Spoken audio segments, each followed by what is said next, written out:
Hi, it's me again. Happy Music Monday. Today we're talking about Sylvester, the Sylvester. Sylvester James Jr., born September 6, 1947, the year my grandmother was born, so he very likely could still be living if the white people didn't do what they did as far as certain crises. Anyway, and he died December 16th, 1988 at the tender age of 41. He was known mononymously, that's with one name, as Sylvester. He was an American singer-songwriter, primarily active in the genres of disco, rhythm and blues, and soul. He was known for his flamboyant and androgynous appearance, falsetto singing, and hit disco singles in the late 1970s and 80s. If anybody knows Sylvester, they know him for You Make Me Feel Mighty Real. You make me feel mighty real. I feel real. I feel real. Feel real. I feel real. Real, real. Yeah, he used to eat it up. Feel real. Woo! As we all know, he was gay. He grew up in the Pentecostal church. He actually grew up in the same church that I have grown up in, which I find that tracks. That tracks. He played the organ down to the church, and if you grew up in the church, in the music department of this specific church that I'm talking about, this specific denomination that I'm talking about, Sylvester makes sense to you. Is all I'm gonna say. He found friendship among a group of black cross-dressers and transgender women who called themselves the Discotays. Basically, child, he grew up in music, loving music, and being gay like a lot of people, and got up on the microphone, child, and earned the moniker Queen of Disco. Period. Because yeah. Let's get to 2 Tons of Fun. We know Sylvester, we know of him as a individual icon. But 2 Tons of Fun. Now he had done got him 2 background singers, 2 big girls, Izora Rhodes and Martha Wash. Let me make sure I'm saying Izora. Yeah, Izora Rhodes. I was like, is that her last name? Is my memory failing? But it's not. He got him two hefty background singers, called them 2 Tons of Fun, and they sang down. God rest Izora's soul. Let's take a detour here and talk about Izora Rhodes, who passed away in 2004 at the age of 62. And she died of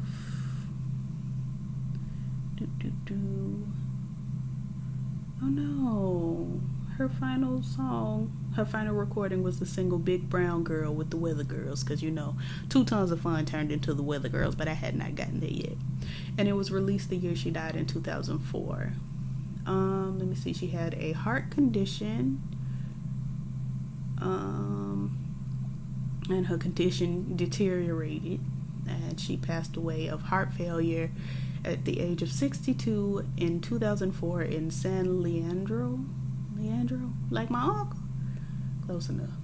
I got an uncle named Leandro, California. She had 7 children. All right, go ahead, Izora. And she was laid to rest in Cypress Lawn Memorial Park in Colma, California. So back to the 2 Tons of Fun. They had done got together, child, and started singing.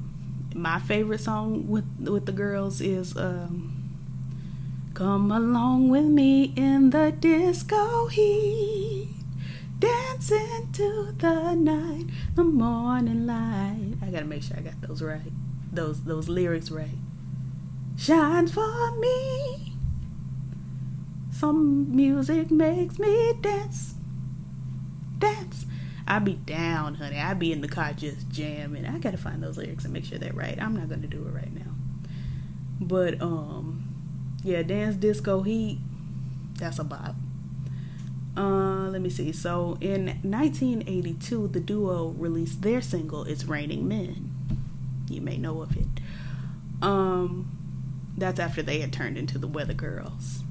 I don't really know why they went from Two Tons of Fun to the Weather Girls, because they had done released in 1980 their duo, their debut, self-titled album, Two Tons of Fun, and it had 2 top 5 dance singles: Earth Can Be Just Like Heaven and I Got the Feeling. Their second album, I thought they said bachata. Their second album, Back At Ya, was released later that year, and the album spawned a single, I Depend on You, that peaked at number 72 on the dance chart. So not at the very bottom, but not at the very top either. But yeah, they changed their name to the Weather Girls. I get it says following the success of the song, so I guess I'm sure I still would have been Two Tons of Fun, child. But they do say in the song that, you know, we're your Weather Girls, or whatever they say. And then the band Two Tons of Fun, or the Weather Girls, disbanded, and you may know Martha Wash's voice from Sweat, let the rhythm take control. Let the music take control. Let the rhythm move you.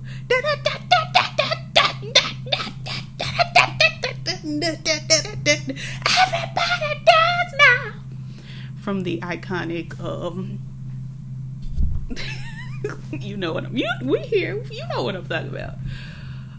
Yes, that was Martha Wash. They had done got back together, honey, the Weather Girls, from 1991 to 2004. When we know that Izora went on to glory. Now back to Sylvester. Back to Sylvester. Now why am I still on Izora's Wikipedia? Take me back to Sylvester. So they had done wanted him to stop wearing nails and glitter and put on men's outfits. And he was like, that's not who I am as a person.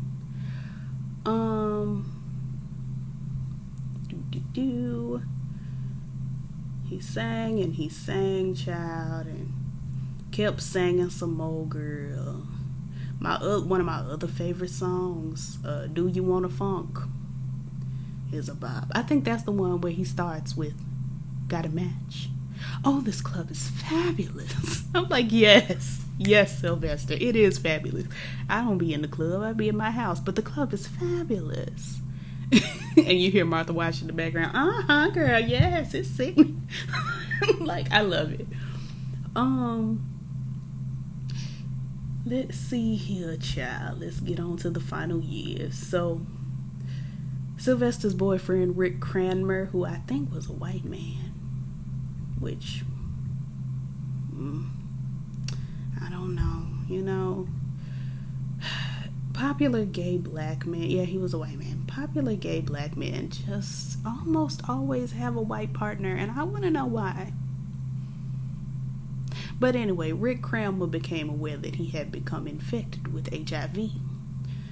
This was in 1985. With no known cure, his health deteriorated rapidly, and he died in September of 1987. So from 1985 to maybe 2 years later in 1987, he got sick and died. That's how AIDS affected people. It went from HIV to AIDS immediately, from AIDS to death immediately.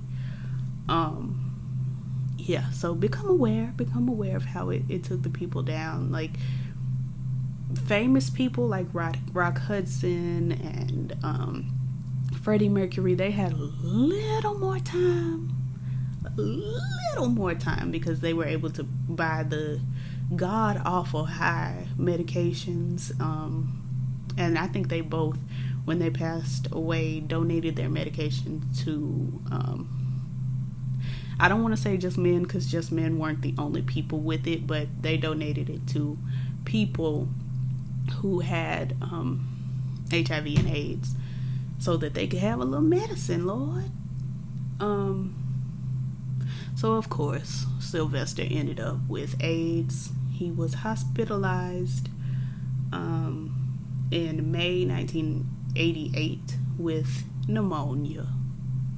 Y'all know how AIDS love to be pneumonia, honey. It love to be a liver disease. It loves to be a lung infection, child. It don't want to just be like, hey girl, I'm AIDS. It's like, I'm AIDS, but let me spice it up with like a bladder infection and let that be the one to kill you. AIDS is nasty. She's not like a nasty person's disease, but she herself, the virus, Miss Virus, she's a nasty bee. He lost a lot of weight, was unable to walk easily, but he did attend the 1988 Castro's Gay Freedom Parade in a wheelchair, being pushed by McKenna. I think I skipped who McKenna was, but thank you for pushing Sylvester, in front of the people with an AIDS banner. And of course they shouted his name as he passed, because girl, that's Sylvester. That's You Make Me Feel Mighty Real. I feel real. The 1988 Castro Street Fair was named a tribute to Sylvester, although he was too ill to attend. Crowds chanted his name to such an extent that he was able to hear them from his bedroom. I think that's sickening. I think he needed that love. I think everybody dying, you know, unless they was just plumb terrible child murderers and molesters and them, but everybody else dying, they need to feel that love. He continued to give interviews. Now, why would you jump back to Izora's Wikipedia? The nerve. But he continued to give interviews and talked about the fact that he was dying of AIDS and highlighted the disease. Is it highlighted or highlit? I think it's highlighted. Somebody comment below and tell me. And the impact that it was having in the African American community. And he stated, I don't believe that AIDS is the wrath of God. People have a tendency to blame everything on God. It's the white people. It was the white people in government, girl. Don't tell nobody I told you this, but AIDS was the white people in government. If it wasn't created by them, they knew about it in the 60s and did nothing about it. Thanks for listening. For Thanksgiving 1998, his family spent the holiday with him. Although he had developed neuropathy and was increasingly bedridden and reliant on morphine, he died in his bed on December 16, 1988, at the age of 41. He planned his own funeral. Because listen, if I had a little time to know I'm about to get on out of here, I've been planning my funeral since I realized what a funeral was, to be honest. I'd be telling my mama, but she was like, I'm not going to be there, so I'm going to start telling y'all what to do at my funeral. There's got to be a VIP list. Everybody ain't able. Everybody can't come to my funeral. We're not going to have Jaheim showing up in a purple suit at my funeral. Period. Sorry. Sylvester planned his own funeral, insisting that he be dressed in a red kimono, okay, and placed in an open-top coffin for the mourners to see. With his friend Yvette Flounder doing his corpse's makeup, because Yvette knew how to, get it all together here. And actually, she's a bishop that I follow on Facebook. I don't be on Facebook that much, but I do see, I see her pop up a lot. She grew up in our church as well. She's a lesbian bishop in some other church, honey, because it is not our church. But yeah, I actually follow her, and I don't think I realized that she did his makeup. Let me see. So of course there was choirs and flowers, girl, down to the church. And the whole affair took place in his church, the Love Center, with a sermon being provided by Reverend Walter Hawkins. Okay. He did not have time for no little Rudy Poop fume. the Walter Hawkins, oh happy day, spoke at that man's funeral. Listen, Sylvester didn't have time. He was like, look, I know that the saints don't like me because, I'm gay and everything, but listen, I'm gonna be in this funeral, in this open casket, with this kimono on, and Reverend Walter Hawkins is going to come over here and preach this funeral, and that's that. And they did. They did. The event was packed with standing room only, and the coffin was subsequently taken and buried at his family's plot in Inglewood Park Cemetery. Why do I be talking cemetery? Why I be talking like that? An album titled Immortal was posthumously released. It contained Sylvester's final studio recordings and was compiled by Marty Blackman. I almost didn't say it right. Of course, his personal life, he was described as having a colorful and flamboyant, yada yada. He was gay. He was really secretly quiet, like most like flamboyant people are.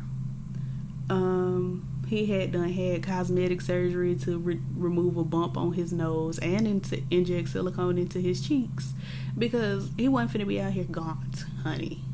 He had to get them cheeks together, and I understand he looked good too. And he would also insist that all pictures of him were meticulously airbrushed, and I understand. Sylvester said filters before filters were even a thing. That man died in 1988, and he was like, filters, because listen, I don't have time for it. He was born and raised into the Pentecostal denomination of Christianity and remained a Christian throughout his life, which a lot of people think because you gay you can't be Christian or whatever. Like, child, anybody got time? Let's see. He often compared the ecstatic feelings that accompanied his onstage performances with feelings experienced in a gospel choir in a Pentecostal church. When performances reached a certain level of heightened emotion, he would comment that we had service. I know that's right. Honey, you can take the church out of the world, but you can't take the saints out the world that know the church. I don't know what I'm talking about at this point. He later joined the Love Center Church, founded by preacher and former gospel singer Walter Hawkins in the 70s. He had been introduced to the church by Jeannie Tracy, who was another singer-songwriter. I can't go into another rabbit hole. We already did 2 Tons of Fun. You got a double episode. Did we? I can't go into Jeannie Tracy as well. I can't. Yeah, he became a regular church goer.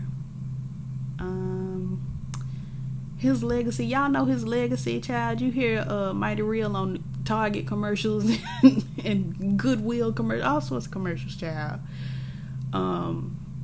That is definitely his biggest hit. But if you guys would delve into some of his other stuff, Mighty Real, he was not a one-hit wonder. A lot of his hits were wonders. They had an unsung episode about him. They had an off-Broadway musical titled Mighty Real that I wanted to go to, but I could not afford to fly to off-Broadway, honey. He was one of the inaugural honorees in the Rainbow Honor Walk, a walk of fame in San Francisco's Castro neighborhood, noting LGBTQ people who have made significant contributions in their fields. So yeah, if you're unfamiliar with my Mother Sylvester, do join us in going to listen to his music. Thank you so much for coming along with us. And yeah, happy Music Monday. Peace.